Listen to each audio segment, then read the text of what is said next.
What is going on, everybody? Welcome back to Beyond Sunday, where we take you inside the culture of Vox Church.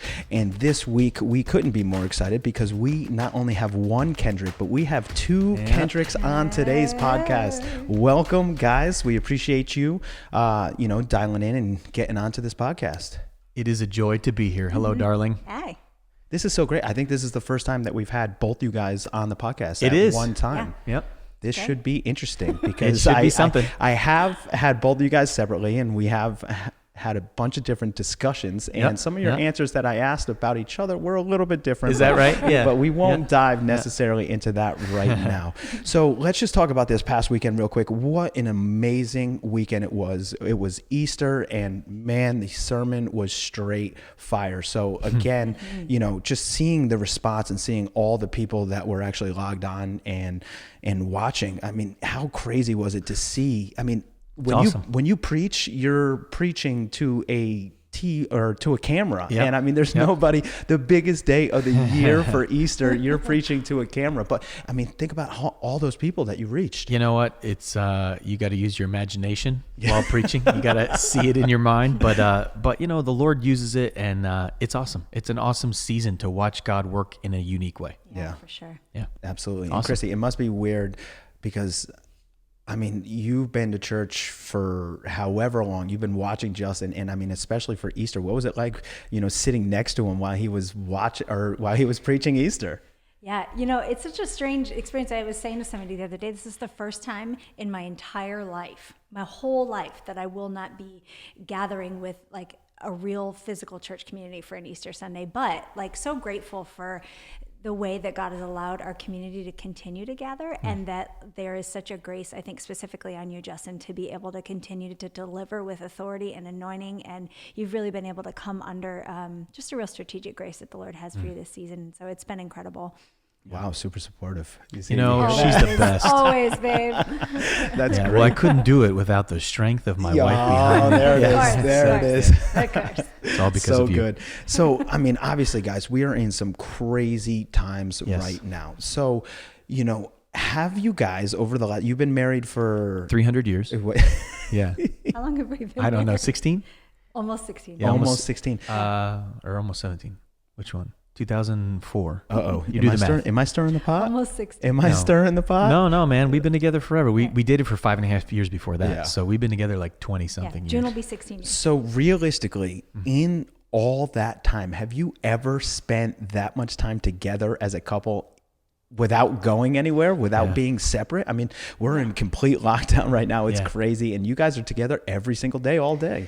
Yeah, we are. It's funny, and I know that this is going to sound fake and people aren't even going to believe us, but we actually, I don't think we're ever going to get tired of one another. I mean, we don't really get on each other's nerves. We fought really hard in the first 5 to 10 years of our marriage to create healthy communication and create good boundaries. And so at this stage in the game, thank you, Jesus, we actually really like each other more than ever.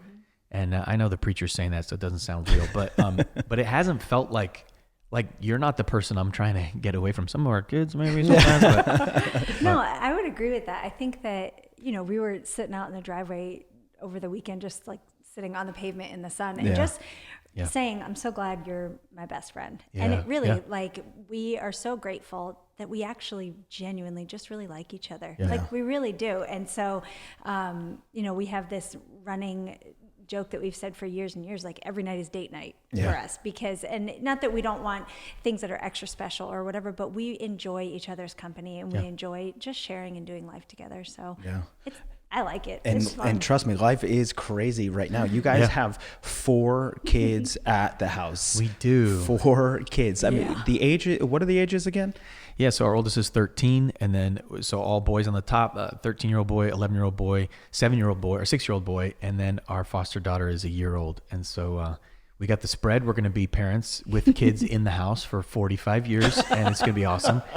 And it's a ride. I know that, and I do want to say this, and then babe, turn it over to you, but I think in this time of quarantine, everything else, it's impossible to compare scenarios, because we have our challenges with the kids at home, but then there's somebody who's alone all day, every day, and saying, gosh, I would love to be surrounded by crazy kids right now. And then there's somebody that's walking into a hospital every day and saying, boy, I'd love to be home with my kids because, I can't even see my kids because, of the danger of getting them sick. So I get, we're not comparing. I know that everybody's got their own challenges, but there are challenges to our world as well.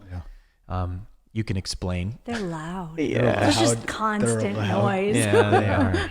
Yeah, I think one of the bigger challenges has been for them, our life is full, it's busy, we are constantly on the go, and we take time as a family to Sabbath and rest for sure, but generally we're constantly going, and whether it's with ministry or school or sports or just extra stuff, and that has all kind of clearly come to a screeching halt. And so for them, I think it's been a very strange adjustment to not having routines, not having somewhere to go or something to do. And so for a 13-year-old to process his inner unrest, or a 6-year-old to process his inner, why do I feel restless? They don't really know how to process that. And so it manifests in they're nuts, or they're fighting with each other, or they're fighting with us, or well, it's so good to hear that it's not just us. No. It's, our pastors right here are let me tell you that it is crazy. I mean, it is, and we have had many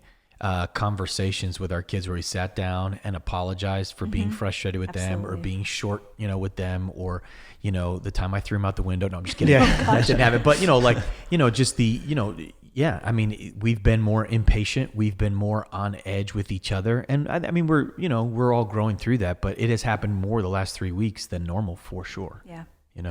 Yeah. And being such routine people, I know you pretty well, and I know your kind of routine. You're up early and you have a very systematic way of your day. I do. And how has this impacted your routine? I mean, what kind of curveballs have been thrown at you? Yeah. I think honestly, I was just talking a little bit about that the other day, and I think we have to try to create new normals, I think for me, it's a little easier because I am really consistent in my routines. And so, I work really well in solitude. And so I've got a great office at the house. I lock in, I disappear. I'm all business and getting stuff done. But then, Chrissy's left kind of to totally deal with the jungle beyond the borders of my office. And so I've tried to really, just be a presence, even at lunchtime, take a 12 o'clock lunch every day and spend that 30 minutes eating with the kids, reinvesting, keeping them, connected to me. And then I'm back to work for the afternoon. It's little stuff like that has actually made a big difference. But I do think we're at a point now where, and this is a good lesson for all of us, creating routine in the midst of a totally broken routine is critical, creating new routine. And so we've been trying to come up with new routines for our kids, because especially kids, I think everybody, but especially kids thrive in routine. Yeah. And so that's the challenge of the day right now is to create new routines.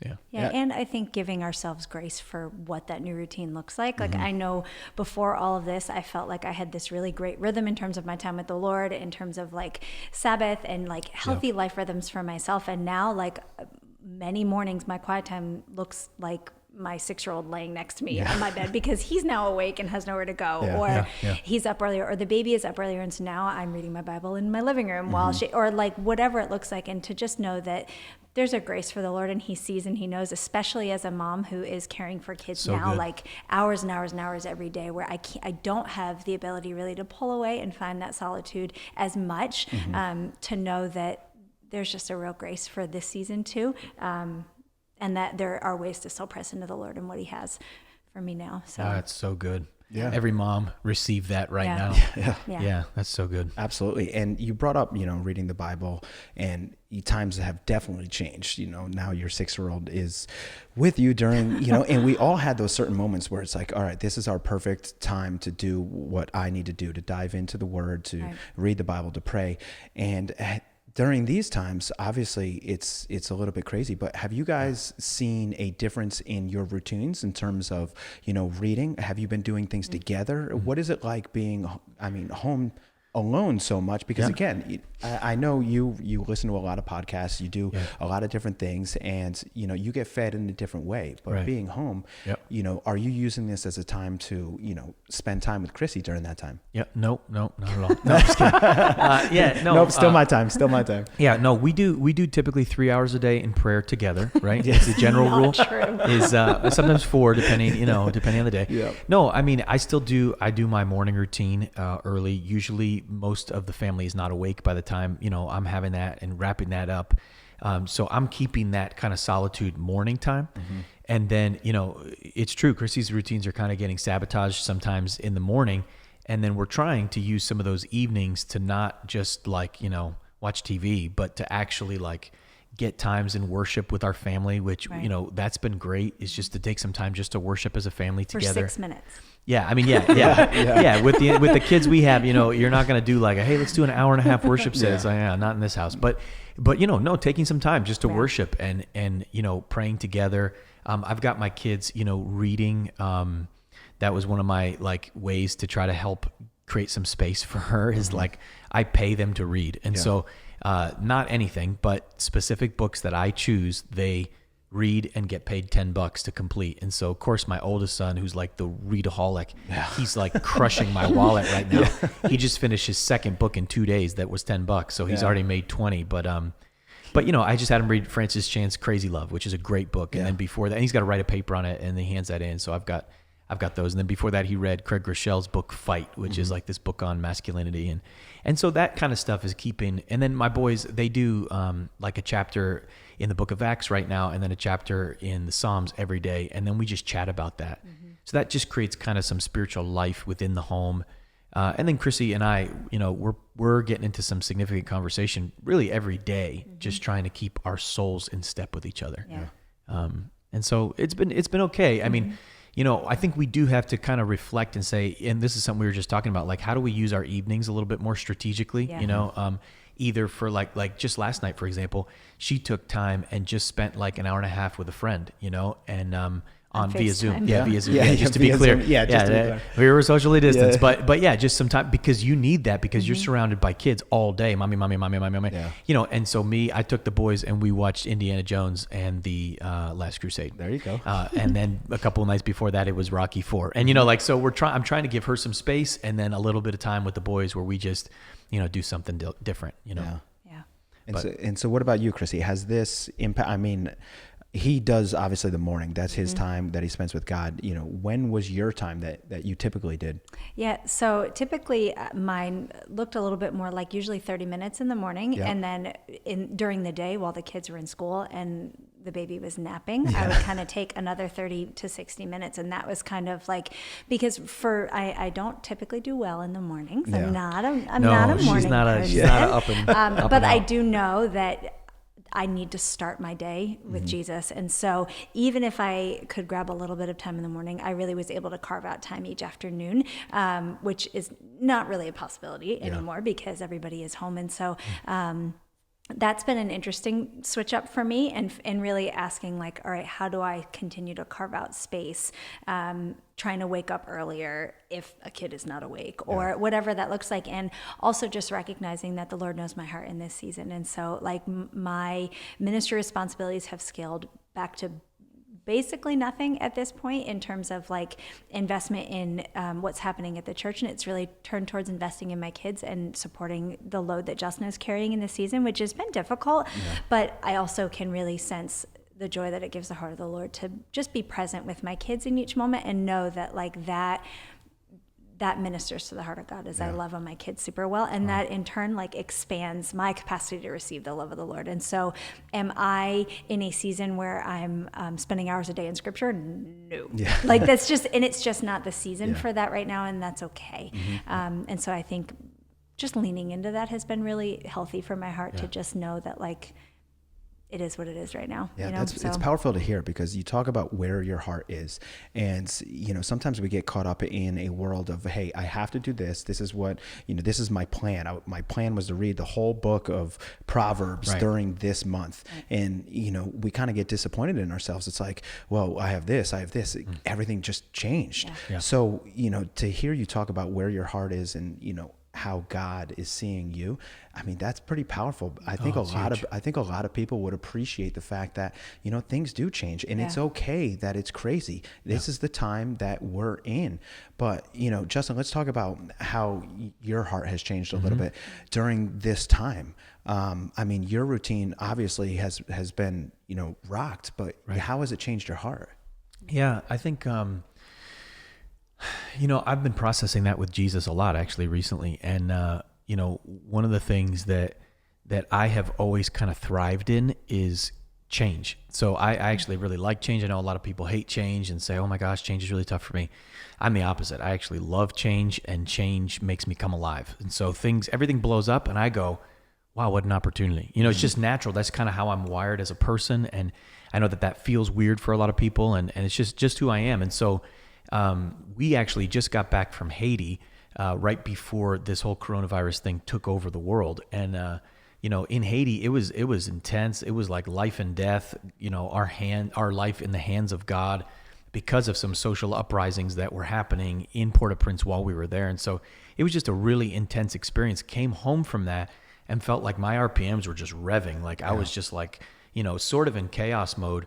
I had traveled a lot in February, wrote a book in January, went through the whole Wake My Heart campaign with our church in November, December. So I was pretty just like, a little overworked and a little tired. And then this hit. Mm-hmm. And my natural response was, we've got to do far more right now so that we can be a benefit and a blessing to our church. And so we added a Wednesday night, and we added these middle of the week moments of ministry, and we added a ton of content and, all this stuff. And so for me, the word of the Lord has been, all that is good that you're doing, but you also have to just embrace the moment and rest in it, and don't leverage everything for the opportunity. But as you're leveraging the opportunity, also rest in Jesus. And so it's been good. I've been trying to really be diligent to do that, to just not overdo it in ministering to others, but also making sure my soul is stable and healthy. And so I think I am, but I'm always trying to monitor that. Yeah.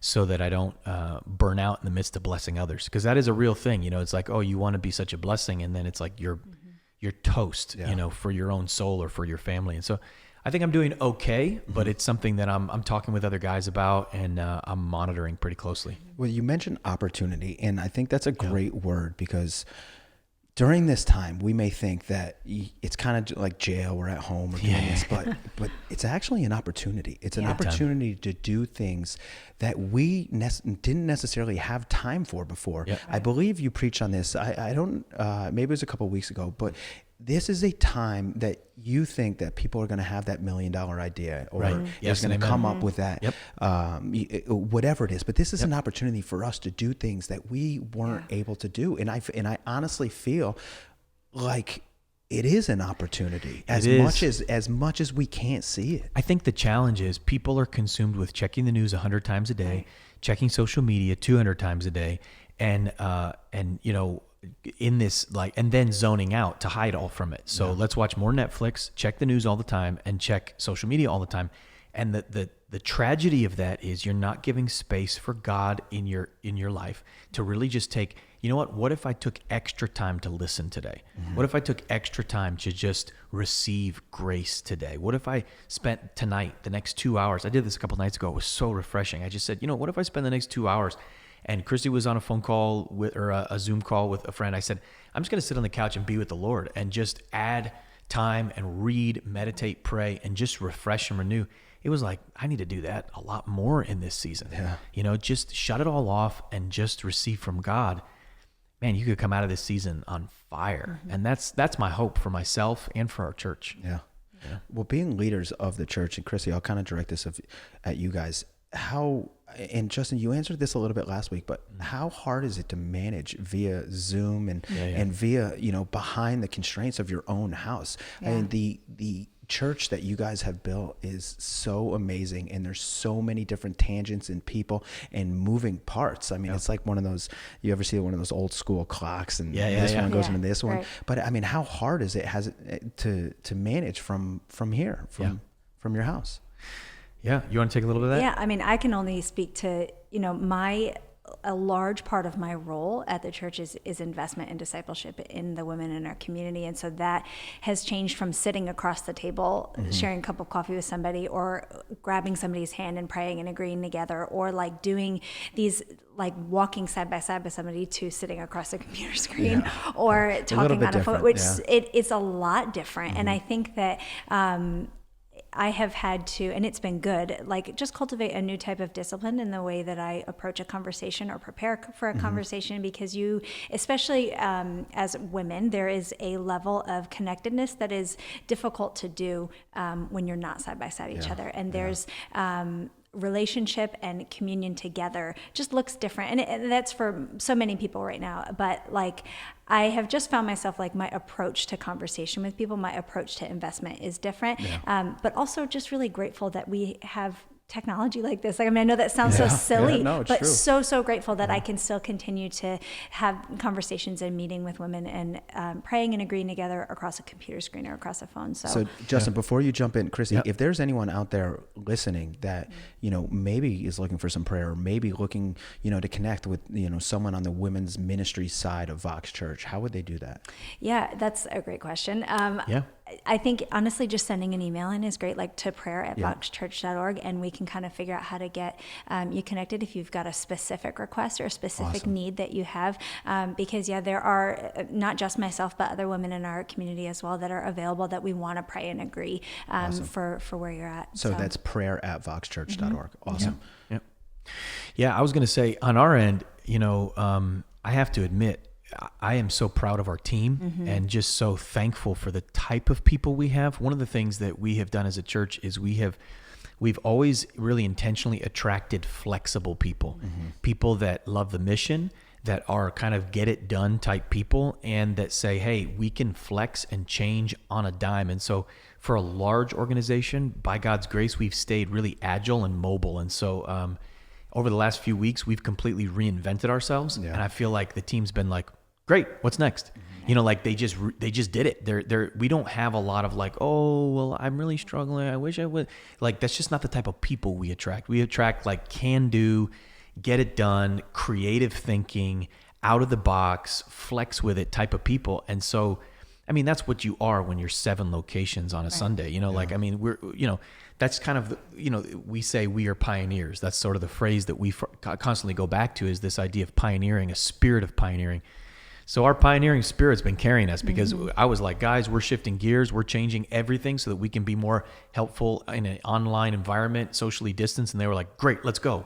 And things just shifted. And so we've been buzzing in terms of just producing content, staying busy, shepherding the people of God from a distance via Zoom, via phone calls. So that's kind of been awesome, honestly. I'm really proud of our team, just the response. They haven't missed a beat. I mean, it's just been all go. So it's pretty cool. I've seen some of the most innovative people working at Vox. Yeah. It's unbelievable to see, you know, whatever department that they're in. Yes. I mean, these are some of the most amazing people, and they're all just super awesome too. Yeah, I mean, I know. There's a positive best. attitude. I mean, I'm so encouraged, the solutions that people come to me with. You know, I really can't take credit for 99% of it. They come and say, hey, I've got this plan.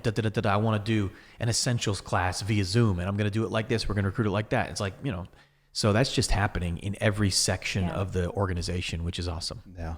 So we just had Easter, and again, that was one of the big events, and there's been a bunch of big events scheduled in the near future. So Chrisy, I know Olum was one of the big events that you guys were putting on, especially for the women's ministry.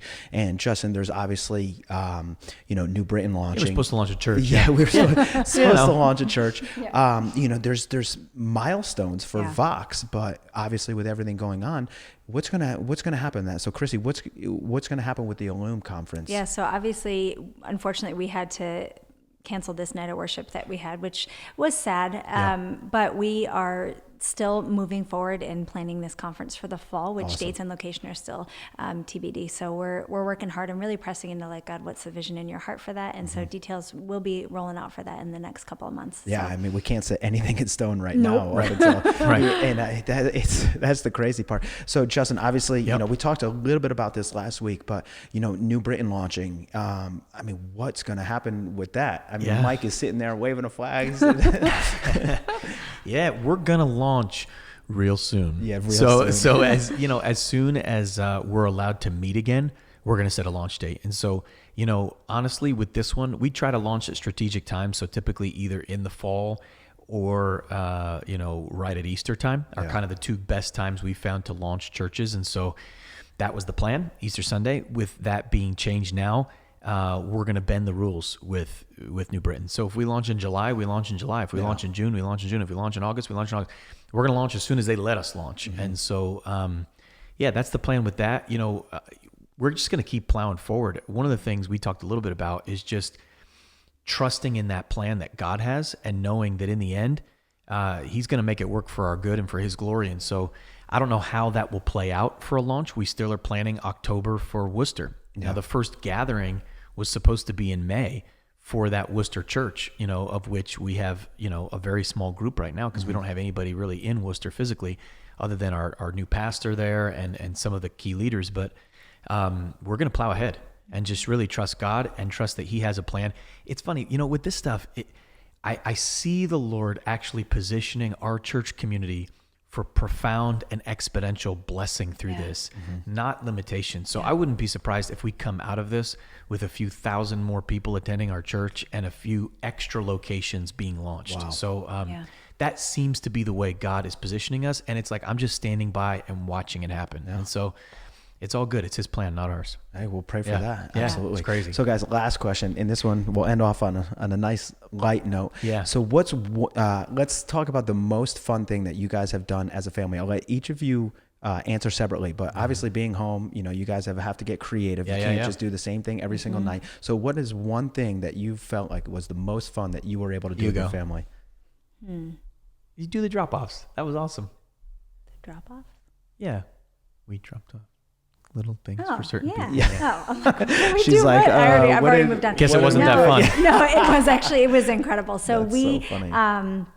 Took some time as a family and had like 15 little goodie bags of like cookies and muffins that we made. If you didn't get one, we love you. God has a wonderful plan for your life. It was not we just prayed and picked a very small group just to be able to bless you. That's so funny. And just did like, I would text whoever's house we were pulling up to and say, ding dong, there's a little gift on your door. And so one of the kids, or I would run out, drop it on their step and get back in the car. And, it was really a very fun experience as a family to just get to love on people in a way that is different. Yeah. And we are a pretty social family. Like we for most people, like I am an extrovert. And so like right now I'm struggling to like not have that FaceTime, not have that interaction with friends. But this really left our family, I think, with a fresh, tangible feeling of the Lord's love for us. Just as you love on other people, it expands your capacity to feel and receive the Father's love. And so that was actually a lot of fun.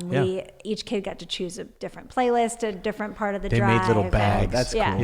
They decorated all the bags. That was a lot of fun. Yeah. I think, I've had a lot of fun with our boys. So, our 3 older boys, sometimes Chrissy will take the baby and, really care for her, do whatever they do. I don't know. And try on baby clothes, whatever. And me and the 3 boys will just go and party. And so, we just have a blast. And so there's been a lot of great memories already in these 2 weeks. We play this football game that we have like a whole dynamic for, that has been a ton of fun. We also play, the Xbox game, John Madden, and it's me and my 6-year-old versus my 13 and my 11-year-old. And we crushed them last night. The Green Bay Packers beat the Seattle Seahawks, and it was just at least awesome. You're not the Giants. That's all. Yeah, well, they're not that good in the game. So, so it's that is so much fun to watch my 6-year-old be like, yes, we rule. It's just a ton of fun. Yeah. I think I mentioned it. We watched Rocky 3, Rocky 4, which is the one with Mr. T. That's Rocky 3.